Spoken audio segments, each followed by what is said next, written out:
Kawasaki make a 250 and also a couple of 650s, and of course the bike that I'm riding now, which is a KLR 650, also learn illegal.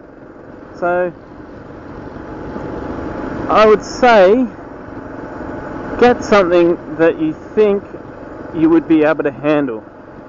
Now, I have reached a dead end. Now when I say that, I mean, a lot of learners who are teenagers and that kind of stuff, so they think, you know, I'm gun, so I'm gonna get a large bike. But hey doggy, I would probably say 250 is a really good benchmark to start with. Really manageable, not too hard to ride. The bikes are very light as compared to some 650s. This KLR is actually quite a heavy bike for what it is, being a 650. And as comparison to a 250, they are a lot lighter. So I'd say 250 is not a bad start. I mean, you can always upgrade if you do feel later down the track, once you've gotten your full license or you're off your L plates. I mean, you can always upgrade. There's no shame in doing that. I mean, learn illegal bikes, believe it or not, they do have quite a good resale value. A lot of people getting into motorcycling will usually go for a learn illegal bike. I mean, it's the law. So they do retain their price pretty well. This vlog is actually quite long, so I'll probably cut it into sections. But yes, 250, great start, I say.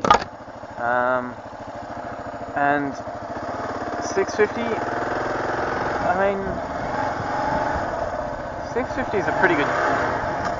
I hit neutral. I'm an idiot. 650 is a pretty good start as well. A lot of the bikes that are 650 that are learn illegal aren't terribly powerful as compared to sport bikes and that kind of stuff, but you do have to be a little bit careful.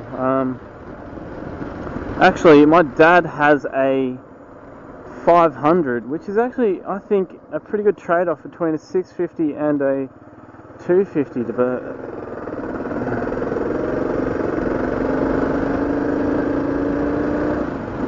I'd say the 500 made by Suzuki, which is called the GS. I should pay attention to my bike. I am struggling in gears, but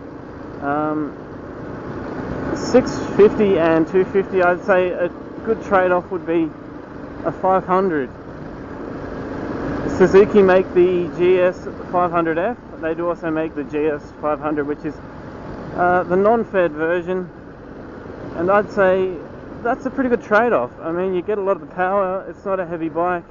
Very, very simple bike, actually. There's no water cooling and that kind of stuff, which means for a lot of learners, I mean, they're new to maintenance as well, which means they're not going to be looking after their bike as well as somebody who's been in the game for quite some time.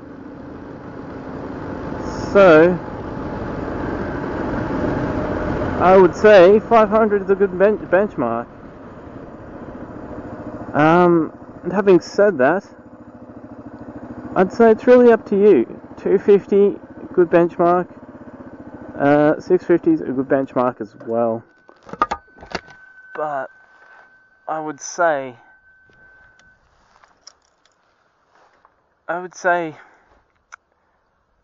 stick with the 250. Heaps of fun for riding around town. However, if you live in a wide open area, I'd say go a 650. So yeah, that's the end of my vlog. It's probably too long, which means it was 2 parts. And that's all I have to say. So I'll catch you in the next video, guys. And look at the awesome view of Canberra. Anyway, see you later.